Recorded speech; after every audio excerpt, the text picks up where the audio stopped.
안녕하세요. 걸음마다 문화적 충격이 기다리는 나라, 베트남에 오신 것을 환영합니다. 냇가에서 목욕하는 스님부터 예상보다 서너 배나 비싼 가격을 부르는 흥정 문화까지 정말 다양하죠.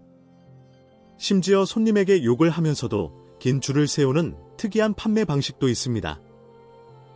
왜 이런 게 통하는 걸까요? 이번 영상에서는 베트남을 처음 방문한 사람들을 깜짝 놀라게 하는 15가지를 알아볼 겁니다.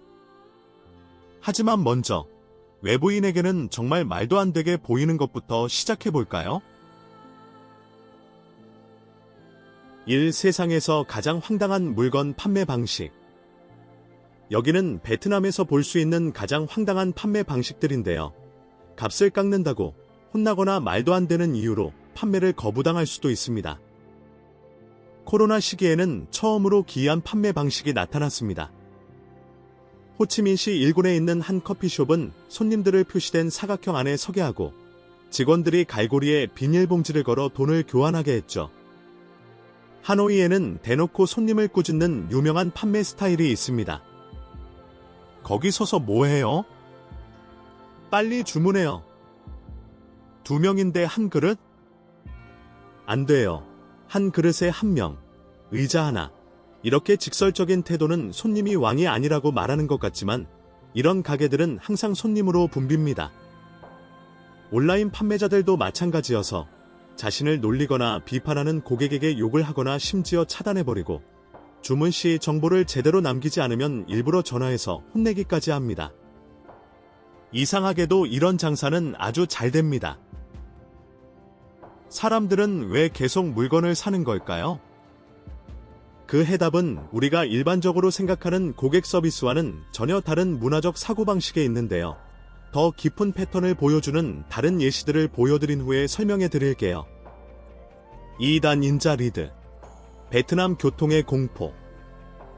스쿠터를 탈 때 자외선 차단 의류, 마스크, 장갑으로 온몸을 가리는 베트남 여성들을 일컫는 말인 닌자의 폭풍 같은 공격은 아무도 막을 수 없습니다.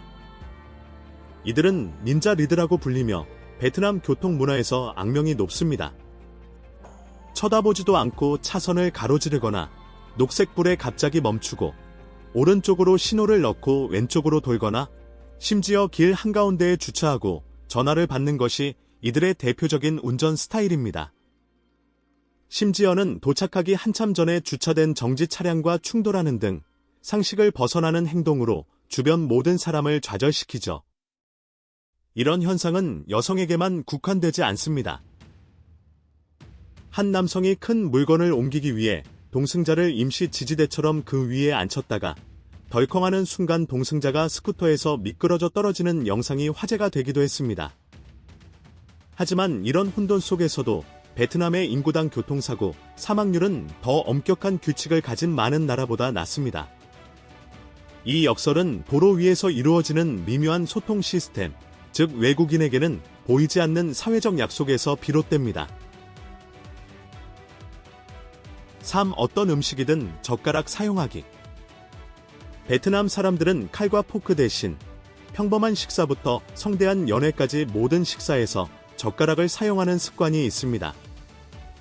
베트남 사람들에게 젓가락은 단순히 음식을 집는 도구가 아니라 섬세한 방식으로 배려와 나눔을 표현하는 방법이기도 합니다. 식사를 시작할 때마다, 특히 연회에서는 자신이 먹기 전에 깨끗한 젓가락으로 음식을 집어 식탁에 둘러앉은 모든 사람에게 권하곤 합니다.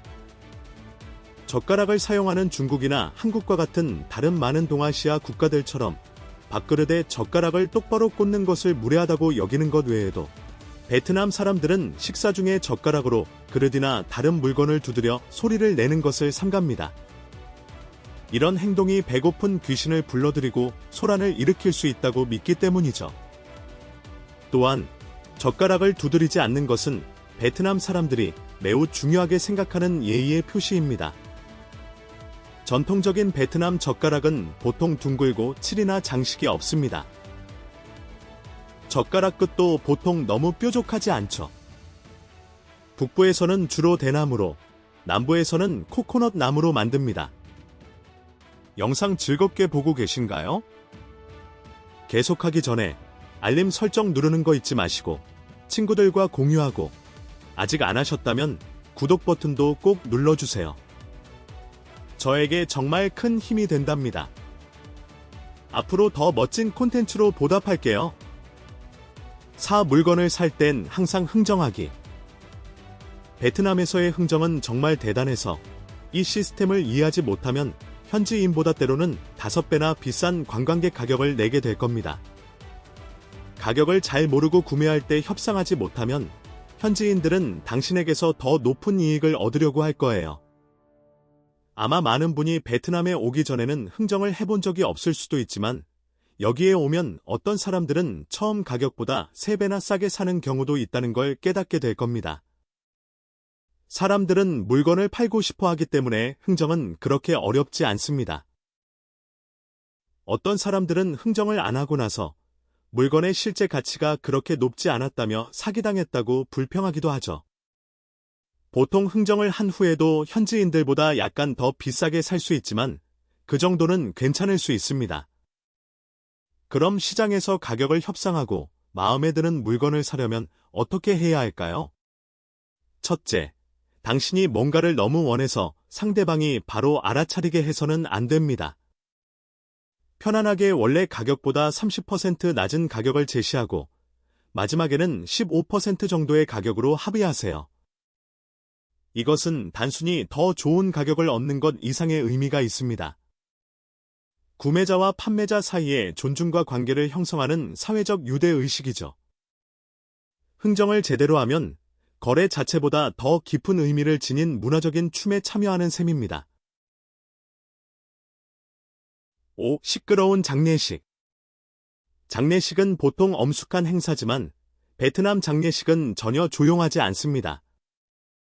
그리고 이 소란스러움 뒤에는 죽음과 삶의 축하에 대한 베트남 철학의 아름다운 면이 숨어 있습니다. 베트남에서는 사람이 세상을 떠나면 사람들이 술을 마시고 노래방 기계로 노래하고 북을 치고 금관악기 밴드를 부릅니다. 그런데 왜 이렇게 시끄럽게 하는 걸까요? 대부분의 외국인이 이해하지 못하는 2가지 의미가 있습니다. 활기찬 소리는 악기를 쫓아낸다고 믿어지며 축제 같은 분위기는 고인이 떠나기 전에 최고의 대접을 받도록 하기 위한 것입니다. 북부 지방에서는 가족들이 울지 못할 때 장례식에서 대신 울어주는 전문 곡군을 고용하기도 합니다. 이 전문가들은 울면서 고인의 장점과 공헌에 대해 이야기합니다. 그 슬픈 말들은 유가족과 조문객들의 마음을 울려 고통을 느끼게 하고 눈물을 자아내게 하죠. 죽음과 애도에 대한 이러한 접근 방식은 슬픔, 공동체적 지지, 그리고 삶의 축하에 대한 근본적으로 다른 철학을 보여주며 상실의 시기에 적절한 행동에 대한 서양의 가정에 도전합니다. 하지만 외국인들에게 똑같이 놀라운 또 다른 일상적인 관습이 있습니다. 베트남의 낮잠 문화. 많은 나라에서 낮잠을 자는 것이 이상하거나 게으르다고 여겨질 수 있지만 베트남에서는 낮잠이 아주 흔합니다. 그리고 이 관습은 놀라운 이점 때문에 현재 전 세계 생산성 전문가들의 연구 대상이 되고 있습니다. 처음 온 사람들에게는 동료들이 점심시간에 담요와 베개를 가져와 사무실 바닥에서 바로 낮잠을 자는 모습이 놀라울 수 있습니다. 평소 활기차던 사무실이 점심 식사 후 약 20분이 지나면 갑자기 조용해집니다. 사람들은 이 시간을 이용해 의자에서 졸거나 책상에 머리를 대거나 바닥에 매트를 깔고 눕습니다. 하지만 이런 문화를 가진 나라는 베트남뿐만이 아닙니다. 오후의 시에스타는 스페인이나 이탈리아 같은 남유럽 국가를 포함하여 전 세계의 더운 기후를 가진 많은 지역의 전통입니다. 이들 국가에서는 하루 중 가장 더운 시간에 맞춰 근무 시간을 조정합니다. 실제로 낮잠은 건강에 유익합니다. 일부 연구에서는 지중해 지역의 심장병 사망률이 미국이나 북유럽보다 낮은데 이는 부분적으로 시에스타가 일상생활의 스트레스를 해소하는 역할을 할 수 있기 때문이라고 합니다. 하지만 베트남의 낮잠 문화를 독특하게 만드는 것은 그것이 현대 직장의 통합된 방식과 현재 글로벌 비즈니스 관행에 영향을 미치고 있는 워라밸에 대한 더 넓은 철학을 반영한다는 점입니다. 여러분의 직장에서 점심 식사 후 매일 낮잠을 허용한다면 좋겠나요? 그리고 그것이 여러분을 더 생산적으로 만들까요?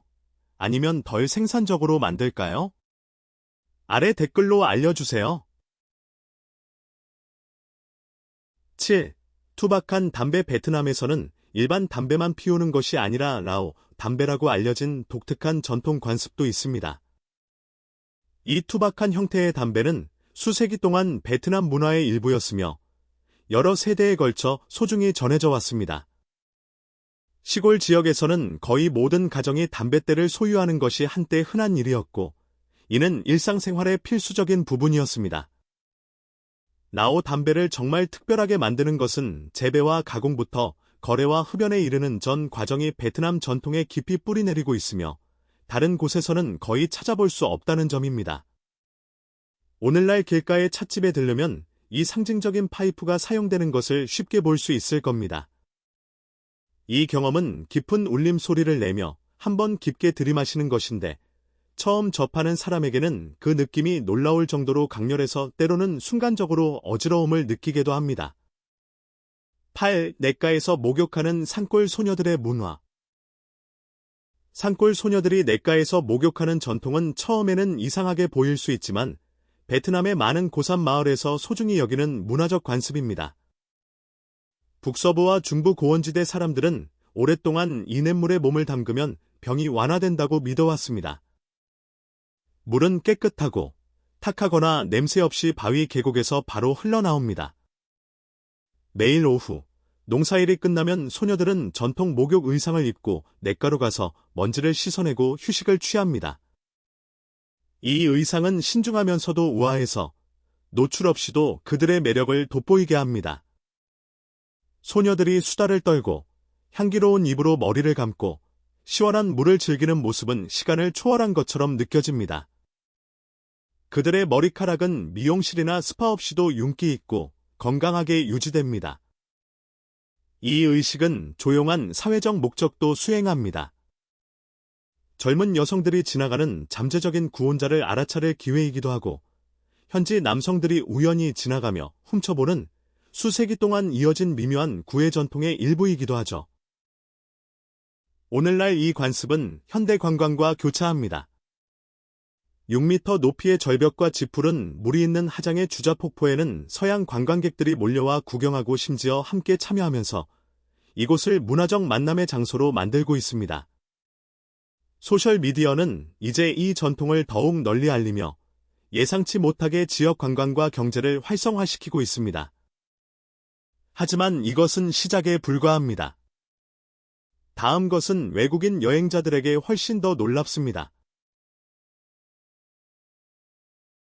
9. 응우옌 가문의 세계적 위세.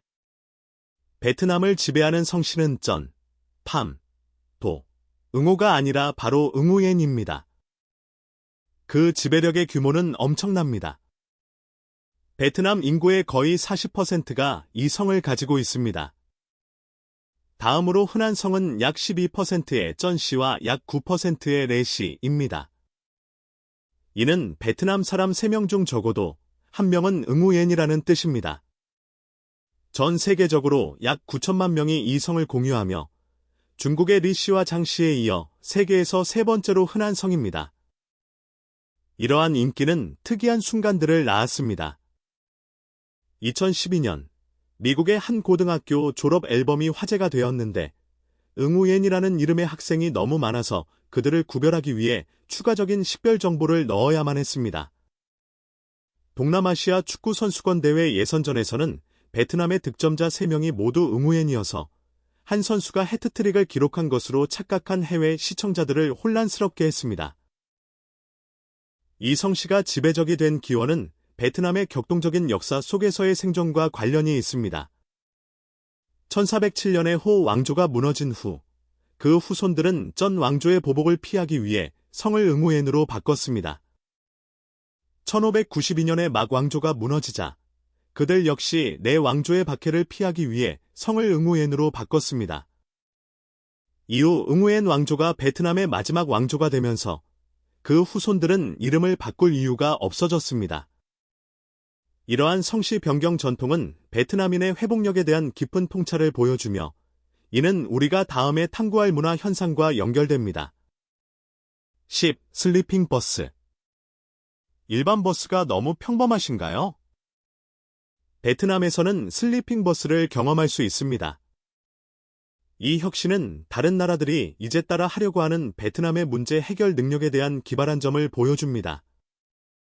슬리핑 버스는 저렴하고 어느 정도의 편안함을 제공하기 때문에 전국을 여행하기에 아주 훌륭한 교통수단입니다. 생각해보면 정말 기발하죠. 하지만 슬리핑 버스에 타신다면 에어컨이 보통 엄청나게 낮게 설정되어 있으니 따뜻한 옷을 챙기는 것을 잊지 마세요. 기본적으로 그들은 일반 버스를 구입해서 내부의 모든 좌석을 제거하고 침대로 개조합니다. 키가 작은 사람들에게는 꽤 편안하지만 키가 크고 에어컨을 좋아하지 않는다면 가장 즐거운 경험은 아닐 수도 있습니다. 슬리핑 버스 티켓은 매우 저렴해서 약 27,000원 정도로 나라의 절반을 여행할 수 있습니다. 또한 여러 지방과 도시를 여행하는 슬리핑 버스에서 편안하게 잠을 자면서 숙박비를 절약할 수 있으니 항상 야간 이동을 선택하세요. 11. 잠옷 입고 외출하기. 잠옷이나 실내복은 보통 집에서나 잠자리에 들 때만 입죠. 하지만 베트남에 오면 사람들이 하루 종일 잠옷을 입고 있는 것을 보게 될 겁니다. 잠옷을 입고 쌀국수를 팔고, 잠옷을 입고 걷고, 때로는 잠옷을 입고 데이트까지 합니다. 이것은 중년층뿐만 아니라 젊은 사람들도 편한 옷을 입고 외출하는 것을 좋아합니다. 이는 다른 사람을 존중하기 위해 쓰레기를 버릴 때조차도 정교하고 화려한 복장을 해야 한다고 생각하는 다른 나라들과는 완전히 다릅니다. 하지만 베트남의 방식은 대중 앞에서의 모습에 대한 서양의 가정에 도전하는 사회적 우선순위에 대한 깊은 무언가를 보여줍니다. 베트남의 더운 기후 때문에 잠옷을 만드는 데 사용되는 천은 매우 부드럽고 시원해서 사람들은 집에서는 물론 쇼핑이나 다른 활동을 위해 외출할 때도 이런 종류의 옷을 입는 것을 좋아합니다. 베트남 사람들이 잠옷을 입고 외출하는 것을 평범하게 여기는 두 번째 이유는 잠옷이 잠잘 때 입도록 디자인되었지만 긴팔 셔츠와 긴 바지 형태를 갖추고 있기 때문입니다. 논리적으로 잠옷을 입고 외출하는 것이 부적절하거나 불쾌한 것을 드러내지 않습니다. 따라서 잘못된 방식으로 입는 것만 아니라면 사람들은 여전히 잠옷을 입고 외출할 수 있습니다. 그러니 다음에 길거리 음식을 파는 많은 여성들이 이런 복장을 하고 있는 것을 보더라도 너무 놀라지 마세요. 12. 극도로 혼란스러운 교통. 저는 베이징의 교통이 끔찍하다고 생각했지만 그 도시들은 수백만 대의 오토바이가 도로를 달리는 하노이나 호치민시에 비하면 아무것도 아닙니다. 베트남 오토바이 제조업체 협회에 따르면 2022년 말까지 베트남의 총 오토바이 수는 약 7,200만 대에 달했으며 이는 베트남 사람 3명당 오토바이 2대꼴입니다. 그래서 인도는 주차 공간이 되어버렸고 보행자들은 어쩔 수 없이 차도로 걸어야 합니다. 그 결과 보행자, 자동차, 오토바이, 부피가 큰 짐을 실은 자전거, 버스, 컨테이너가 모두 같은 공간을 공유하게 되죠. 사람들은 다른 사람에게 경고하기 위해서라기보다는 자신의 존재를 알리는 방법으로 경적을 울리며 이 혼돈 속을 헤쳐나가는 것 같습니다. 놀랍게도 이 이동 방식은 효과적이어서 도로에서 사고가 거의 없습니다. 때로는 신호등이 빨간불이든 초록불이든 사람들이 계속 움직여서 특히 출퇴근 시간에는 관광객들이 언제 길을 건너야 할지 확신할 수 없게 만듭니다. 교통 상황이 정말 끔찍하기 때문에 도로에 발을 들여놓고 싶지 않을 겁니다. 이 명백한 혼돈은 예측 가능한 패턴과 상호 이해에 기반한 정교한 소통 시스템 위에서 작동합니다. 경적을 울리는 것, 이리저리 빠져나가는 것, 무작위로 보이는 움직임 모두가 엄격한 교통 단속보다 더 효율적인 흐름 시스템을 만드는 불문율을 따릅니다. 13. 학생들이 아주 일찍 등교해야 하는 것. 여러분의 등교 시간이 이르다고 생각하신다면 베트남에서는 학교가 훨씬 더 일찍 시작합니다. 베트남에서는 초등학생은 오전 7시 15분까지, 중고등학생은 오전 7시까지, 그리고 대학생은 오전 6시 45분까지 등교해야 합니다. 베트남에 배낭을 메고 와서 현지 문화에 푹 빠질 만큼 충분히 오래 머문다면 초등학교를 방문할 기회를 놓치지 마세요. 매일 이른 아침 귀엽게 하품을 하다가 아주 졸리고 나른한 상태로 운동장에서 함께 체조를 하는 베트남 학생들을 보게 될 겁니다. 하지만 이른 등교 시간 뒤에는 규율, 공동체, 그리고 낮 시간을 최대한 활용하는 것에 대한 베트남의 철학과 연결되는 더 깊은 이유가 있습니다. 이러한 접근 방식은 학생 성과와 사회적 결속력에 대한 예상치 못한 이점 때문에 현재 전 세계 교육 시스템에서 연구되고 있습니다. 여러분이 자랄 때 학교는 몇 시에 시작했나요? 그리고 오전 6시 45분처럼 일찍 시작하는 것이 학생들에게 도움이 될까요? 아니면 해가 될까요? 아래 댓글로 알려주세요. 14. 세계에서 가장 큰 동굴의 고향. 베트남 꽝빈성의 폭략개방 국립공원에 위치한 선동 동굴은 길이가 약 8.5km, 너비가 180m, 높이가 150m에 달하는 세계에서 가장 큰 동굴입니다. 이 동굴은 탐험에 열정적인 사람들에게 스릴 넘치는 기회를 제공하지만 그 안에 있는 것은 여러분을 깜짝 놀라게 할 겁니다. 선동 동굴은 총 길이가 거의 9km에 달하고 부피가 최대 3,850만 세제곱미터에 이르는 거대한 동굴 천장을 가지고 있어 세계에서 가장 큰 자연 동굴입니다. 선동 동굴의 부피는 이전의 부피 950만 세제곱미터로 세계에서 가장 큰 자연 동굴로 여겨졌던 말레이시아의 사슴 동굴보다 5배 이상 큽니다. 선동 동굴을 특히 독특하고 주목할 만하게 만드는 것은 그 독특한 내부 특징입니다.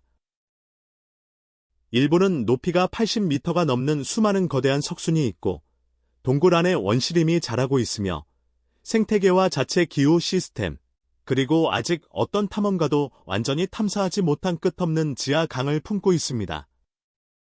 선동 동굴을 방문한 사람은 누구나 자연의 걸작, 또 다른 세계에 들어가는 것 같다고 묘사합니다.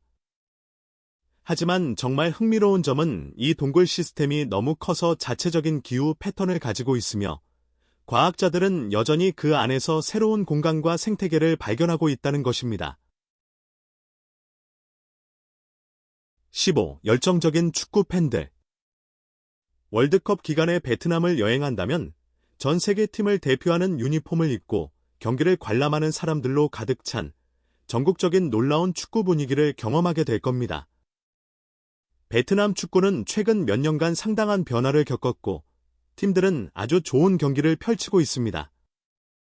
베트남이 경기를 할 때마다 모든 사람이 일을 멈추고 국가대표팀을 응원하기 위해 경기를 보기 시작합니다. 심지어 노점상들도 작은 TV를 설치해 경기를 중계합니다. 도시를 운전하다 보면 가게 앞에 서서 축구를 보고 맥주를 마시며 응원하는 사람들을 볼 수 있을 겁니다. 경기가 끝나면 디바오라는 전통이 있는데 사람들이 빨간 셔츠를 입고 국기를 들고 말 그대로 거리로 쏟아져 나옵니다. 거리의 분위기는 순식간에 바뀌고 모두가 보통 맥주를 마시고 오토바이를 타고 환호하고 소리를 지릅니다. 그 축구 열기 속에 있는 것은 정말 놀라운 기분입니다. 하지만 베트남 축구 문화에서 놀라운 점은 그것이 모든 사회적, 경제적 구분을 넘어 나라 전체를 하나로 묶는다는 것입니다. 중요한 경기 동안에는 평소의 사회적 계층이 사라지고 모두가 공유된 열정 속에서 평등해집니다. 이것이야말로 오늘 우리가 탐구한 모든 이상하고 멋진 것들의 기저에 있는 베트남 공동체 정신의 진정한 본질을 나타냅니다. 자, 여기까지가 베트남에만 있는 정말 독특하고 멋진 15가지였습니다. 공격적인 판매 전략 뒤에 숨겨진 심리부터 명백한 혼돈 속에 숨겨진 정교한 사회 시스템에 이르기까지 베트남은 우리가 사회적 행동에 대해 안다고 생각했던 모든 것에 도전하는 완전히 다른 문화적 규칙 위에서 움직입니다. 이런 통찰들이 흥미로웠다면 꼭 구독해주세요. 전 세계 문화 현상 뒤에 숨겨진 심리를 탐구하는 전체 시리즈를 기획하고 있거든요. 이 베트남 전통들 중 어떤 것이 가장 놀라웠나요? 아래 댓글로 알려주시고, 만약 이런 경험을 직접 해보셨다면 여러분의 이야기를 듣고 싶습니다. 시청해주셔서 감사합니다. 그럼 다음 영상에서 뵐게요.